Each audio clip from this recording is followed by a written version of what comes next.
नमस्कार मित्रांनो, मी मुकुंद पाटील मराठी विधिज्ञान या माझ्या यूट्यूब चॅनलमध्ये मी सर्वांचे पुन्हा एकदा हार्दिक स्वागत करतोय. तर कसे आहेत सगळे? बरेच असतील. आशा बाळगून आपण पुढे चलूया. जसं की मी रोज आपल्यासाठी नवनवीन विषय घेऊन येऊन त्यामध्ये पूर्णपणे आपल्याला माहिती देण्याचा प्रयत्न करतोय. जसं की आजचा जो विषय आहे तो आहे अर्थसंकल्प, बजेट किंवा अंदाजपत्रक. आपण काही दिवसापूर्वी न्यूजवर किंवा पेपरमध्ये वाचलं असेल की आपले केंद्रीय अर्थमंत्री सध्याच्या निर्मला सीतारामन, ज्या की आपल्या अर्थमंत्री आहेत आपल्या भारताच्या, त्यांनी एक केंद्रीय बजेट या ठिकाणी आपल्या समोर मांडलेलं आहे. या ठिकाणी पुढे मी सांगू इच्छितो की अर्थसंकल्प म्हणजे नेमकं काय. या ठिकाणी जर आपण बोर्डवर जर पाहू शकता, अर्थसंकल्प म्हणजे काय व ते कोण मांडते, कुठे मांडले जाते आणि का असते. सर्वप्रथम पाहूया अर्थसंकल्प म्हणजे त्याला नेमकं म्हणतात काय. बऱ्याच लोकांसाठी हा शब्द नवीन सुद्धा असेल. अर्थसंकल्प म्हणजे जसं की मी ढोबळमानामध्ये आपल्याला समजावून सांगण्याचा प्रयत्न करतो. आपल्या कुटुंबामध्ये सुद्धा आपण पाहतो की आपण आपल्या कुटुंबामध्ये या ठिकाणी आपण जे कमाई करतो त्याचा आपण एक योग्य प्रकारे नियोजन लावतो. जसं की आपण समजा आपल्याला 15,000 रुपये महिना असेल तर ते पैसे येणार कसे, कोणत्या कोणत्या मार्गाने येणार आणि त्याला खर्च कुठं करायचा याचा आपण एक महिन्याचा अंदाज लावतो. किंवा 15 मधले माझे 2,000 जातील दवाखान्यासाठी, 2,000 गाडीचा हप्ता, 2,000 मोबाईलचा हप्ता वगैरे वगैरे सर्व गोष्टी संपल्यानंतर आपल्या हातामध्ये किती पैसे शिल्लक राहतील असा एक आपण महिन्यांचा अंदाज लावतो येणाऱ्या पैशानुसार. त्याचप्रमाणे भारताचा पण एक अंदाजपत्रक असतं. भारताचे आपल्या अर्थमंत्री, जसं की मी आता सांगितलं, यावर्षी अर्थसंकल्प निर्मला सीतारामन, ज्या की आपल्या भारताच्या महिला अर्थमंत्री आहेत.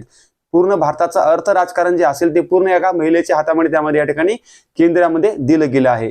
ते त्याला या ठिकाणी सक्षमपणे पार सुद्धा पाडत आहेत. तर ते या ठिकाणी सांगायचं झालं तर आपल्या घरामध्ये, जसं की मी तुम्हाला सांगितलं की घराचं जे अर्थकारण असतं ते आपल्या घराच्या गृहिणीच्या हातामध्ये असतं. ते आपल्या किचन म्हणजे त्या प्रकारचं एक प्रकारचं ते अर्थ मंत्रालय सुद्धा याला मध्ये म्हणता येईल. त्याच प्रकारे केंद्रामध्ये सुद्धा या ठिकाणी याच ह्याच्याप्रमाणे पैसा कसा येणार आणि पैसा कसा जाणार, म्हणजे उत्पन्न कसं होणार शासनाचं आणि तो पैसा खर्च कसा करावायचा याचं एक अंदाजपत्रक दरवर्षी मार्च महिन्यामध्ये या ठिकाणी अर्थमंत्री संसदेमध्ये एक प्रकारचं बजेट म्हणतात. त्याला या ठिकाणी फ्रेंच शब्द आहे बजेट म्हणजे पूर्वीच्या काळामध्ये ब्रिटिश काळामध्ये जे शासनकर्ते होते त्यांचे मंत्री लोक एका चामड्याच्या पिशवीमध्ये, त्याला जे की फ्रेंच भाषेमध्ये बोचेट म्हणायचे, त्याच्यामध्ये कागद ठेवून आणायचे आणि ते सर्व या ठिकाणी जनतेसमोर मांडायचे. पण या ठिकाणी बजेट हा शब्द आहे, आपला हा शब्द या ठिकाणी आपल्या संविधानामध्ये नाहीये. जसं की या ठिकाणी मी लिहिलेलं आहे अनुच्छेद 112 मध्ये भारतीय जे आपलं वित्तीय विवरण असा या ठिकाणी आपल्या संविधानामध्ये उल्लेख आहे. बजेट या ठिकाणी हा शब्द जो आहे आपण तो ब्रिटिशांकडून अडॉप्ट केलेला आहे, त्यांच्याकडून घेतलेला आहे. तर आता आपण पुढे जाऊया. जसं की मी आपल्याला सांगितलं की बजेट म्हणजे एक अर्थकारण, असं एक अर्थसंकल्प असतो की भारतामध्ये या ठिकाणी पैसा कसा येणार कसा जाणार. दरवर्षी आपल्या या ठिकाणी शासन सुद्धा, आपलं राज्य शासन सुद्धा यामध्ये बजेट या ठिकाणी आपल्या समोर देतं. काही दिवसामध्ये आपल्या या ठिकाणी वित्तमंत्री आणि असले उपमुख्यमंत्री आपले जे की दोन्ही पद त्यांच्याकडे आहेत, देवेंद्रजी फडणवीस आपल्या राज्याचे पण या ठिकाणी अर्थसंकल्प आपल्या समोर मांडतील. चला तर मग पुढे जाऊया. स्वतंत्र भारताचा पहिला अर्थसंकल्प R.K. षण्मुख शेट्टी. हा R.K. षण्मुख शेट्टी यांनी 1947 या ठिकाणी स्वतंत्र भारताचं पहिलं या ठिकाणी अर्थसंकल्प आपल्या समोर मांडला होता. हा झाला इतिहास. या ठिकाणी सांगत झाले तर महसुली उत्पन्न आणि खर्च आणि भांडवली उत्पन्न आणि खर्च, बजेटचे दोन भाग असतात. या ठिकाणी महसुली उत्पन्न आणि खर्च आणि भांडवली उत्पन्न आणि खर्च यामध्ये भरपूर गोष्टी येतात. महसूल म्हणजे जे महसूल क्षेत्रामधून जो काही रेव्हेन्यू, जे काही टॅक्सेस वगैरे सर्व शासनाला मिळतात आणि मिळाल्यानंतर ते डिस्ट्रीब्यूट कसं करायचं, सर्वांमध्ये वाटायचं कोणाचं ते तुम्हाला पुढे सांगणारच आहे. आणि पुढचा आपला पॉईंट आहे भांडवली उत्पन्न आणि तो खर्च. या ठिकाणी भांडवली उत्पन्न त्यामध्ये पण भरपूर गोष्टी येतात. भांडवली उत्पन्नामध्ये सुद्धा त्यामधून उत्पन्न कशा प्रकारे येतं आणि ते खर्च कशा प्रकारे करायचं, अशा दोन भागांमध्ये आपला अर्थसंकल्प यामध्ये वाटलेला असतो. जसं की आपल्याला सांगितलं की महसुली खर्च जे म्हणतो आपण या ठिकाणी उत्पन्न आणि खर्च, ह्या बजेटमध्ये भारतामध्ये येणारा पैसा कसा येईल आणि कसा या ठिकाणी डिस्ट्रीब्यूट केला जाईल याबद्दल या ठिकाणी माहिती आपले अर्थमंत्री दरवर्षी यामध्ये सांगतात. पहिल्या काळामध्ये अर्थसंकल्प हा पूर्ण कागदोपत्री यायचा. पहिल्या म्हणजे या 2-3 वर्षापूर्वी 2017च्या अगोदर पासून कागदोपत्री भरपूर या ठिकाणी हजारो कागदामध्ये आपला अर्थसंकल्प अंदाजपत्रक यायचं.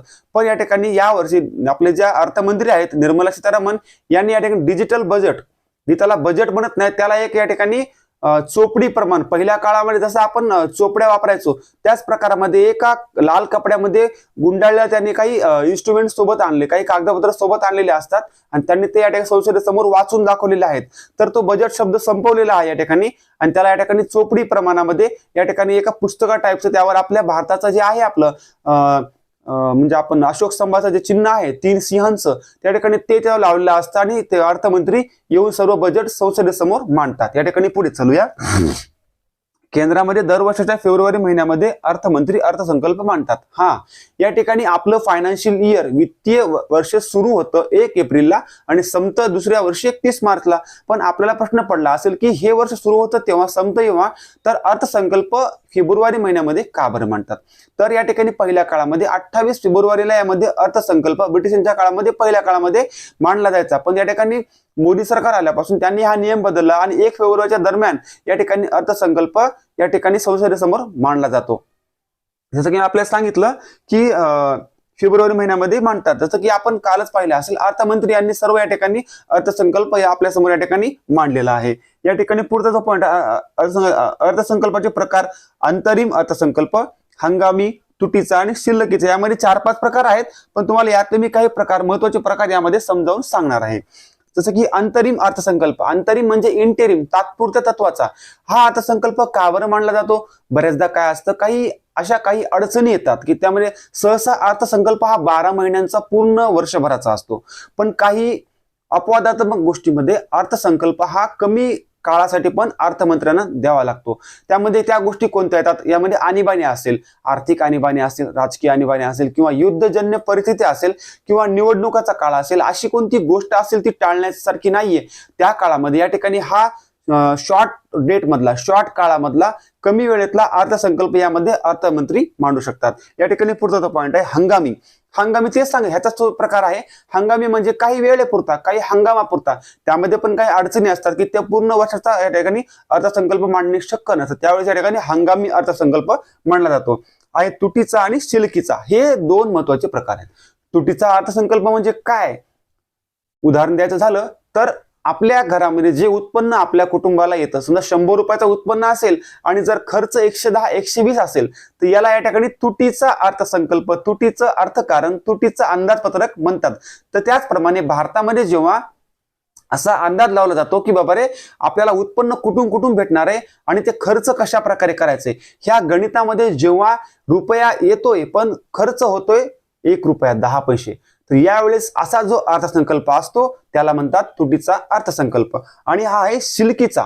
शिल्लकीचा म्हणजे ज्या वेळेस उत्पन्न जास्त असतं आणि खर्च कमी असतो. असं सहसा होत नाही, कारण की आपली भारताची जी अर्थव्यवस्था आहे जी विकसनशील आहे. आपला देश आहे, देशाचे 3 प्रकार असतात, विकसित, अविकसित आणि विकसनशील. विकसनशील देशामध्ये आपला भारत देश मोडतो. विकसनशील म्हणजे काय? विकासाकडे वाटचाल करतोय आपण.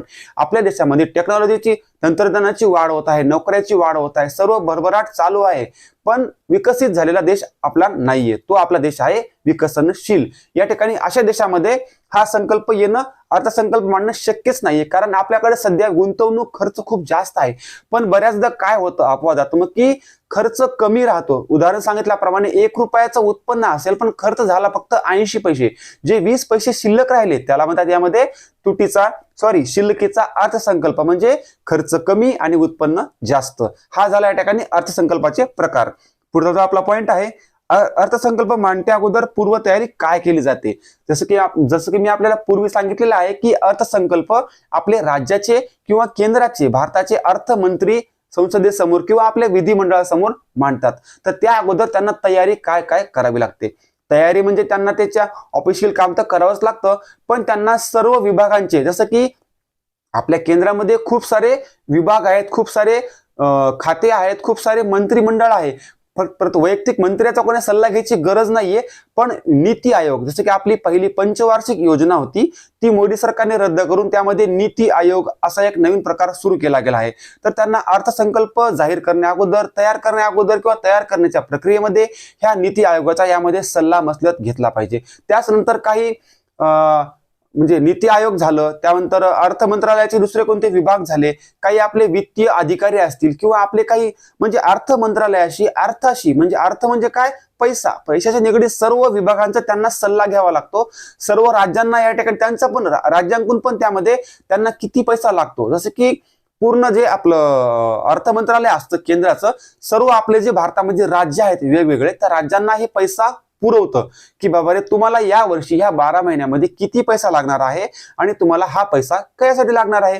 तर ते एक अंदाजपत्रक आपलं ते राज्य केंद्राकडे प्रस्ताव पाठवतात दरवेळेस की आम्हाला 1,000 कोटी 15,000 कोटी जे काय असेल एवढा आम्हाला या ठिकाणी तुमच्याकडून केंद्राकडून पैसा लागणार आहे. त्या बदल्यात या ठिकाणी तुम्हाला आम्ही हा रेव्हेन्यू पण देत आहोत, पण आम्हाला या खर्चामध्ये इतका पैसा लागणार आहे. तर सर्वांचे सल्ले घेऊन, सर्वांकडून सुझाव घेऊन, सर्वांकडून ह्या गोष्टी घेऊन त्यामध्ये अर्थमंत्र्यांना हे ह्याचं बजेट यामध्ये तयार करावं लागतं. जसं की मी आपल्या सुरुवातीला सांगितलं की अर्थसंकल्प म्हणजे काय, संकल्प घेणे म्हणजे काय, तर एक प्रकारचा निश्चय घेणे की आपल्याला ह्या वर्षामध्ये ह्या गोष्टी करावयाच्या आहेत. तर या ठिकाणी पुढचा जो आपला पॉईंट आहे, जसं की मी तुम्हाला सांगितलंय की अनुच्छेद 112 मध्ये, अनुच्छेद 112 भारतीय संविधानाचे यामध्ये अर्थशास्त्र जे काय म्हणतो आपण अर्थसंकल्प याबद्दल यामध्ये माहिती दिली आहे. यामध्ये आपल्याला काही सखोल माहिती हवी असेल तर या ठिकाणी 12वी कॉमर्स किंवा वाणिज्य शाखेमधील जे असतील पुस्तक अर्थशास्त्र ते मराठीमध्ये पण उपलब्ध बऱ्याच ठिकाणी आहे. तर यामध्ये त्या चांगल्या लेखकाचे पुस्तक घेऊन आपण यामध्ये ह्या गोष्टी वाचू शकता. सर्वात शेवटचा जो आपला पॉईंट आहे हे झालं अर्थशास्त्र काय असतं, अर्थ मंत्रालय काय असतं, अर्थमंत्री कोण असतात, हे जे आपलं अर्थसंकल्प कोण मांडतं, कसं मांडतं. या ठिकाणी हे आपलं जे आपण म्हणतो यामध्ये अर्थसंकल्प जेव्हा या ठिकाणी अर्थमंत्री संसदेसमोर मांडतात तर त्यांना ते सर्व मंत्र्यांकडून ते संसदेमध्ये मंजूर करून घ्यावं लागतं. ती प्रक्रिया चालते 30 मार्च पर्यंत, कारण की 31 मार्च 1 एप्रिल नंतर आपलं नवीन वित्तीय वर्ष सुरू होतं. त्या अगोदर त्यांना हे अर्थसंकल्प मांडून सर्व मंत्र्यांचे, सर्व विभागांचे यामध्ये प्रस्ताव घेऊन सर्वानुमते अर्थसंकल्प संसदेमध्ये मंजूर केला जातो आणि त्या ठिकाणी तो पूर्ण 1 एप्रिल पासून भारतामध्ये लागू केला जातो. त्यामध्ये इन्कम टॅक्स असेल, जीएसटी असेल, बरेच यामध्ये गोष्टी येतात. पूर्वीच्या काळामध्ये काय असायचं की रेल्वेचा अर्थसंकल्प वेगळा मांडला जायचा आणि केंद्राचा वेगळा. पण या ठिकाणी 2017 पासून मी फिक्स सांगू शकत नाही, 17 पासून या ठिकाणी रेल्वेचा पण अर्थसंकल्प ह्याच अर्थसंकल्पामध्ये घेतला आहे. एकत्रित यामध्ये हा अंदाजपत्रक यामध्ये संसदेसमोर मांडलं जातं आणि सर्वानुमते या ठिकाणी त्यामधील उणिवांची कमतरता वगैरे करून त्यामध्ये तो 31 तारखेला फायनल करून 1 एप्रिल पासून पूर्ण भारतामध्ये हा या ठिकाणी अर्थसंकल्प लागू केला जातो. या ठिकाणी पुढे सांगायचं म्हणजे सर्वात महत्वाचा पॉइंट आहे, बऱ्याचदा आपण ऐकला असेल की ही सेरेमनी असते, इथे मी लिहिल्याप्रमाणे हलवा सेरेमनी. बऱ्याच जणांना हा शब्द नवीन असेल आणि खूप जणांना माहिती पण असेल की हलवा सेरेमनी नेमकी काय आहे. तर या ठिकाणी अर्थसंकल्प तयार करण्या अगोदर बऱ्याच दिवसांपासून ह्या कर्मचाऱ्यांना, अर्थ मंत्रालयामधील मोठे मोठे अधिकारी असतील, त्यांना काही दिवस एका ठिकाणी म्हणजे बंद केले जातं की त्यांच्याकडून पूर्ण अर्थसंकल्प लिहिलं जातं, टाईप केलं जातं, म्हणजे त्यामध्ये पूर्ण प्रक्रिया चालते. तर हे जे कर्मचारी असतात त्यांच्यावर पूर्ण आपल्या गुप्तहेर संघटनेचं, गुप्तहेर शाखेचं त्यावर नजर असते की बाबा रे अर्थसंकल्प लीक नाही झाला पाहिजे, तो त्या खोलीमधून बाहेर गेला नाही पाहिजे, कारण की ते एक प्रकारचं म्हणजे गोप्य असतं. गोप्य स्फोट जो असतो तो अर्थमंत्र्यांना संसदेमध्ये करावा लागतो, पण त्या अगोदर तो अर्थसंकल्प लीक होऊ नये. एकदा मी या ठिकाणी माझ्या वाचनामध्ये आलेला आहे की एक वेळेस अशाच प्रकारच्या काही गोष्टी लीक झाल्या होत्या. त्यामुळे अर्थसंकल्प काही स्पेशल खोल्यामध्ये बंद करून त्या कर्मचाऱ्यांना तो तयार केला जातो. त्या कर्मचाऱ्यांना आपल्या नातेवाईकाशी बोलण्याचा मुभा नसते, त्या कर्मचाऱ्यांना कोणाला मोबाईलवर बोलण्याचं हे नसते, त्यांना बाहेर जायचं काम नसते. ज्या दिवशी अर्थमंत्री अर्थसंकल्प संसदेसमोर प्रोनाऊन्स करतील, जाहीर करतील, त्याच वेळेस त्यांना त्यांच्या घरी जाता येईल, फोनवर बोलता येईल. पण ह्या सर्व गोष्टीमुळे त्यांच्या डोक्याला पूर्ण ताण आला असतो, ते खूप त्यामध्ये व्यस्त झाले असतात, त्यांची मानसिक स्थिती ठीक असेल पण ते त्यामध्ये खूप गुंतलेले असतात. तर त्यांचं तोंड गोड करण्यासाठी या ठिकाणी ही हलवा सेरेमनी संसदेमध्ये या ठिकाणी केली जाते. त्या ठिकाणी खूप मोठ्या कढईमध्ये एक छान प्रकारे शिरा यामध्ये तयार केला जातो, गोड शिरा. त्यामध्ये सुके मेवे असतील, काजू, बदाम वगैरे वरून खूप गोड, जवळपास माझ्या अंदाज मी एक फोटो पाहिला असेल, तो नाही म्हणत तरी एक 20 किलोच्या वर असेल. तो हलवा पूर्णपणे तयार केला जातो आणि सर्व मंत्र्यांना तो वाटीमध्ये दिला जातो. मंत्र्यांना, कर्मचाऱ्यांना, अर्थमंत्र्यांना. हे कशा प्रकारे एक भाग असा पण असू शकतो की आपल्या भारतीय संस्कृतीमध्ये कोणत्याही नव्या गोष्टी सुरुवात करण्या अगोदर, शुभारंभ करण्या अगोदर कुछ मीठा हो जाए म्हणतात ना, काहीतरी गोड खाऊन जा. आपल्या घरी पण आपण एखाद्या वेळेस एक्झामला जाताना आपली आई, आजी जे कोणी असेल ते आपल्याला दह्यामध्ये साखर टाकून भरवतात की बाबा रे गोड खाऊन जा, तुझी परीक्षा चांगली जाईल. त्याच प्रकारे त्याचा त्या ठिकाणी हा भाग घेऊन अर्थ हे केंद्रीय बजेट यामध्ये टाकते वेळेस ते शिरा करून सर्वांना, आणि तो या ठिकाणी हलवा म्हणजे पहिल्या काळामध्ये एखाद्याच गाजर हलवा असेल तर हा शिरा बनवून, हे गोड बनवून सर्वांना खाऊ घातलं जातं की अर्थमंत्र्याच्या तोंडातून, यामध्ये त्यांच्या मुखातून सर्व गोड गोड बातम्या याव्यात आणि सर्व जनतेला पण त्या गोड लागाव्यात. पण सर्वांनाच त्या गोड लागतील अशातला प्रकार नसतो, कारण की बजेट काही प्रमाणामध्ये चांगलं असतं, काही प्रमाणात काही जणांना आवडत नाही. पण शेवटी ते बजेट असतं, त्यामध्ये संकल्प घेऊन सर्व गोष्टी करून त्यामध्ये अर्थकारण या ठिकाणी केंद्रामध्ये पूर्ण चालतं, सर्वांना यामध्ये डिस्ट्रीब्यूट केलं जातं. या ठिकाणी पुढे सांगायचं म्हणजे बजेट हे अंतिम असतं, पण बजेट प्रोनाऊन्स केल्यानंतर, अर्थसंकल्प सांगल्यानंतर आर्थिक वर्षामध्ये एखाद्या वेळेस काही राज्यांना अतिरिक्त निधीची गरज पडू शकते, अतिरिक्त पैसा लागू शकतो. तेव्हा ते या ठिकाणी विधेयक स्वरूपामध्ये संसदेसमोर प्रस्ताव म्हणतात की बाबा आम्हाला ह्या कामासाठी इतका पैसा हवे. त्यावेळेस मग ते विधेयक लोकसभा, राज्यसभा आणि यानंतर अर्थविधेयक म्हणून जसं की लोकसभेसमोर मांडलं जातं, सभेसमोर मांडलं जातं, नंतर मंजूर होऊन तो अर्थविधेयक त्यामध्ये मंजूर होऊन त्या राज्याला पैसा भेटतो. म्हणजे हे अंदाजपत्रक यामध्ये बदल पण होतात, कारण शेवटी तो अंदाज आहे, अंदाज चुकू शकतो. जसं की आपल्या घरामध्ये सुद्धा आपण म्हणलं बा मला महिन्याचा 3,000चा किराणा लागतो, पण बऱ्याच एखाद्या वेळेस पाहुणे आले तर खर्च वाढतो, किंवा एखाद्या वेळेस दवाखाना महाग लागला तर तेव्हा खर्च वाढतो. त्यामध्ये अर्थकारण खालीवरी होऊ शकतं. त्याचप्रमाणे अर्थसंकल्पामध्ये पण यामध्ये ह्या गोष्टी केल्या जातात. शेवटी एवढं सांगू इच्छितो की मी सर्व प्रकारे आपल्याला ही माहिती सांगण्याचा प्रयत्न केला आहे, पण वेळोवेळी कायदे बदलतात, नियम बदलतात आणि माझ्या पण काही गोष्टी पाहण्यामध्ये राहू शकतात. त्यामुळे ह्या सर्वच गोष्टी 100% खऱ्या आहेत, पण यामध्ये माझ्याकडून एखादी चूक होऊ शकते. तर अशी चूक आपण ध्यानात घ्यावी आणि त्याचा कुठं वापर करण्या अगोदर आपण सर्व प्रसार माध्यमांचा यामध्ये यूज घ्यावा, एखाद्या विधिज्ञाचा सल्ला घ्यावा आणि आपल्या पण बुद्धीचा वापर करून याचा कुठेही वापर करावा.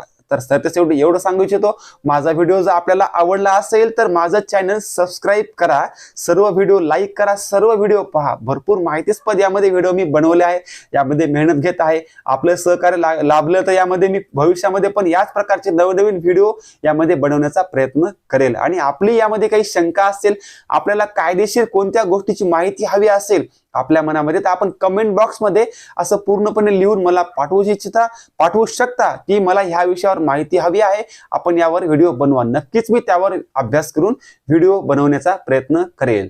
तर या ठिकाणी सर्वजण खुश राहा, कायद्याचं पालन करा, आपल्यासोबत आपल्या शेजाऱ्यांची पण काळजी घ्या. जय हिंद, जय महाराष्ट्र, नमस्कार, बाय बाय.